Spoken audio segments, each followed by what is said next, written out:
Olá, alunos! Olá, internautas! Eu sou o professor Antônio Carlos e essa é mais uma aula do nosso curso de Direito Constitucional. Na aula de hoje, vamos falar sobre o Poder Executivo. Professor, qual o livro que o senhor usa? Qual livro o senhor recomenda pra gente? Então, pessoal, existe um livro fantástico, o melhor de todos. Se você ler esse livro, eu te garanto que não tem pra ninguém. Esse livro se chama Constituição Federal de 1988, imbatível. A aula de hoje está lá, entre os artigos 76 e 91. O tema Poder Executivo será tratado em 2 vídeos. Nesse primeiro, vamos falar sobre o Poder Executivo, o cargo de Presidente da República, suas funções e sobre vacância e impedimento do cargo do chefe do Executivo. No segundo vídeo, trataremos sobre os crimes cometidos pelo Presidente da República e vamos falar um pouquinho também do vice, dos ministros de Estado e dos órgãos consultivos do Presidente da República.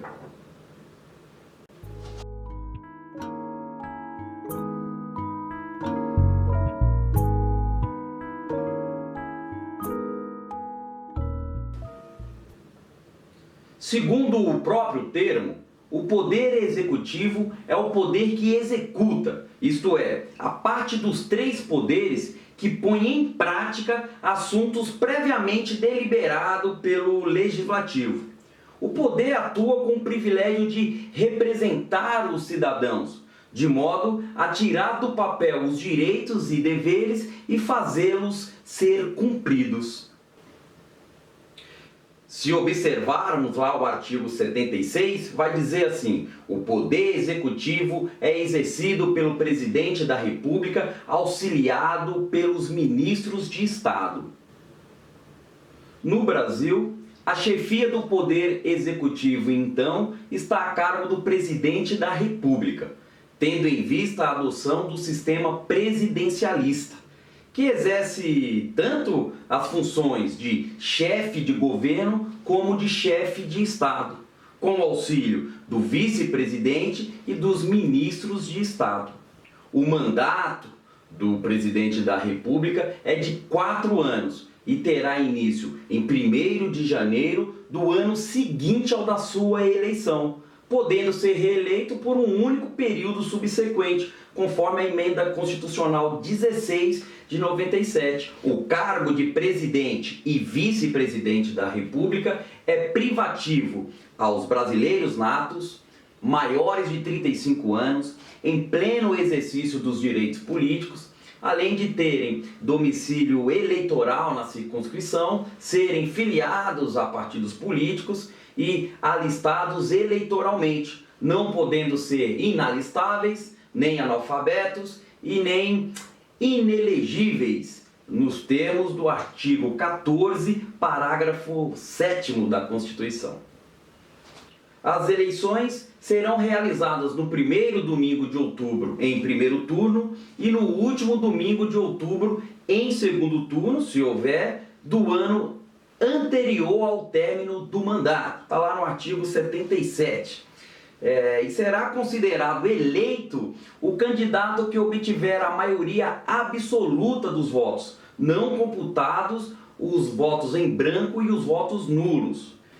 Se nenhum candidato alcançar a maioria absoluta na primeira votação, é feita nova eleição em até 20 dias após a proclamação do resultado, concorrendo os 2 candidatos mais votados e considerando-se eleito aquele que obtiver a maioria dos votos válidos.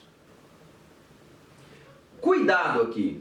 Às vezes o examinador te pergunta sobre os remanescentes. Vamos lá!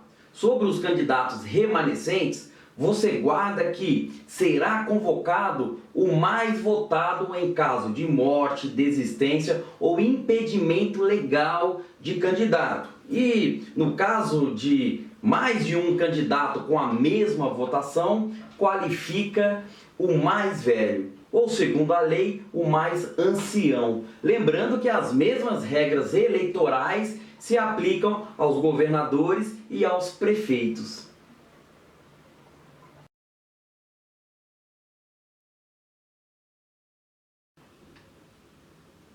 Primordialmente, suas funções são administrar interesses do povo, governar segundo relevância pública e fazer serem efetivas as leis. O presidente é auxiliado pelos seus ministros para cuidar de uma grande gama de assuntos de interesse nacional. Responde pela infraestrutura nacional, transportes, comunicações, fontes de energia e pelas políticas públicas de saúde, cultura e educação. Também cuida da defesa e das relações com os outros países. As funções práticas do que faz o presidente estão descritas detalhadamente no artigo 84 da Constituição. Mas vamos elencar aqui as 5 funções principais.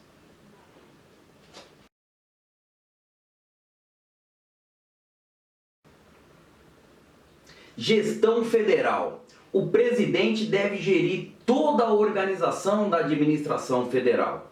Deve criar e extinguir cargos públicos federais na forma da lei, obviamente. Pode criar ou eliminar ministérios, por exemplo. Ele que vai escolher, nomear ou exonerar cargos de ministros de Estado, que são os responsáveis por colocar em execução as políticas do governo.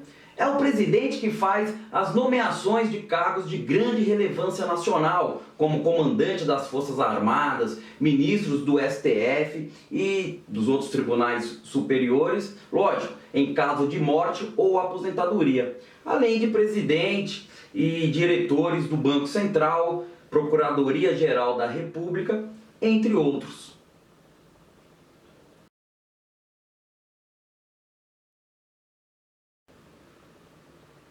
Aplicar leis. Seu dever é de aplicar as leis do país. É de sua atribuição também propor leis. Ele pode enviar ao Congresso Nacional projetos de lei para a criação de universidades federais, de cargos e funções da administração federal, criação e extinção de ministérios, por exemplo, e entre outras coisas.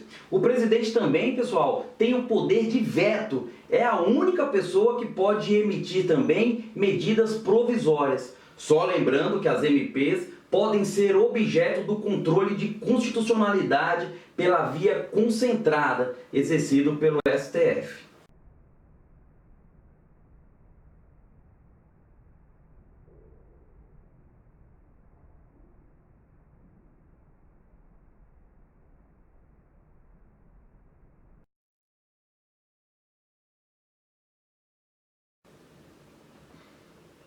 Três, economia. O presidente deve fazer a condução da política econômica do país.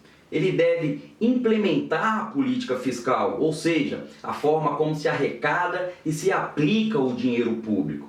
Uma de suas funções é enviar todo ano o projeto de lei orçamentária e o plano plurianual para aprovação do Congresso Nacional. Neles, o presidente deve explicar como vai arrecadar os recursos e como vai aplicá-los no ano seguinte. A política fiscal do governo, pessoal, afeta diretamente a dívida pública, os juros, a inflação, o consumo, os investimentos, enfim, toda a questão do crescimento econômico.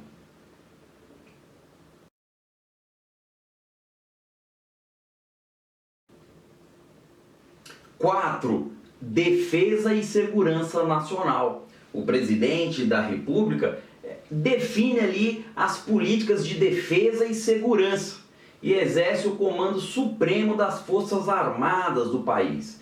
Por exemplo, em caso de necessidade, ele pode declarar guerra a outro país, desde que tenha autorização do Congresso Nacional. É o presidente que convoca e preside o Conselho da República e o Conselho da Defesa Nacional, instâncias que se reúnem em momentos de crises muito graves. É ele também que pode decretar estado de defesa ou estado de sítio em caso de necessidade, também com autorização do Congresso.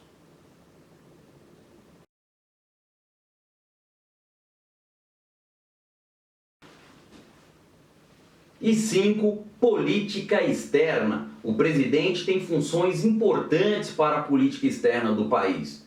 Como chefe de Estado, é representante oficial do Estado brasileiro no exterior.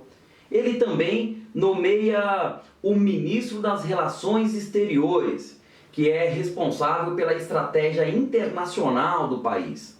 Algumas responsabilidades do ministro do Itamaraty e do presidente são a definição dos posicionamentos do Brasil em organismos internacionais, como ONU, OMC, Mercosul, o alinhamento do Brasil em relação aos demais países, a definição dos parceiros comerciais e políticos, os acordos bilaterais e multilaterais que o país concorda em participar. E para encerrar essa parte, cabe lembrar que a Constituição Federal de 88 traz a figura de um poder executivo monocrático, ou seja, o presidente da República exerce simultaneamente as funções de chefe de Estado e as de chefe de governo. Chefe de Estado representa o Brasil nas suas relações internacionais e chefe de governo cuida da relação interna do país, tem a natureza política.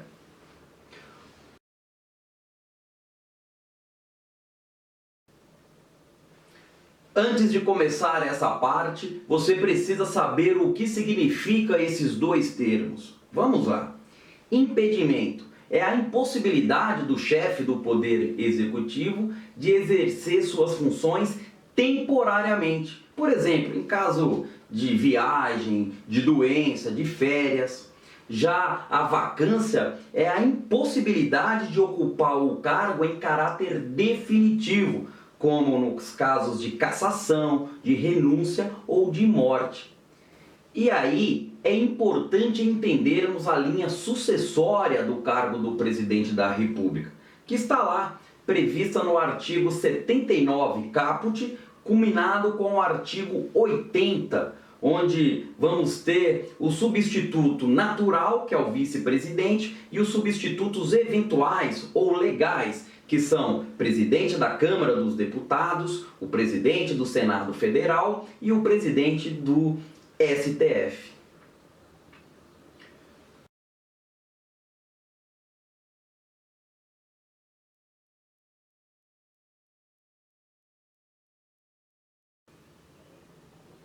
Poxa vida, professor, peguei uma doutrina enorme sobre vacância do cargo do chefe do executivo.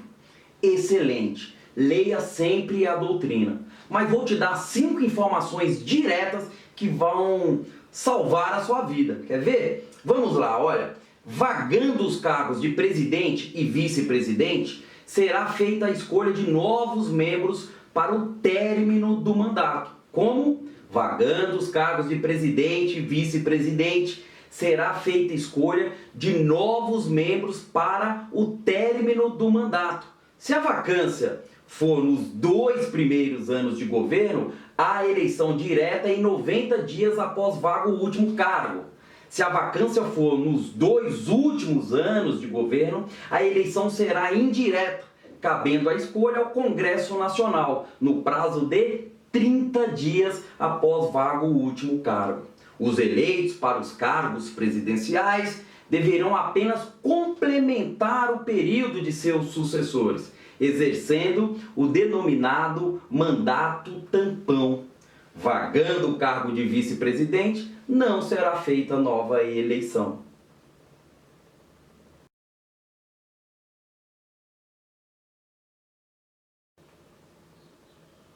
Ao contrário do que muita gente pensa, são raras as hipóteses previstas na Constituição para a perda involuntária do cargo, Cuidado, pessoal! A má administração, em princípio, não é fundamento para a perda do cargo. No parlamentarismo, sim. Lá é possível uma moção de desconfiança para destituir o governo. No presidencialismo, não.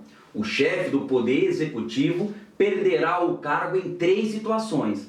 Lembrando que essas regras se aplicam por simetria a todos os chefes do Executivo, presidente, governadores e prefeitos. Então, ele perderá o cargo involuntariamente em 3 situações. Primeiro, se não tomar posse em até 10 dias da data fixada.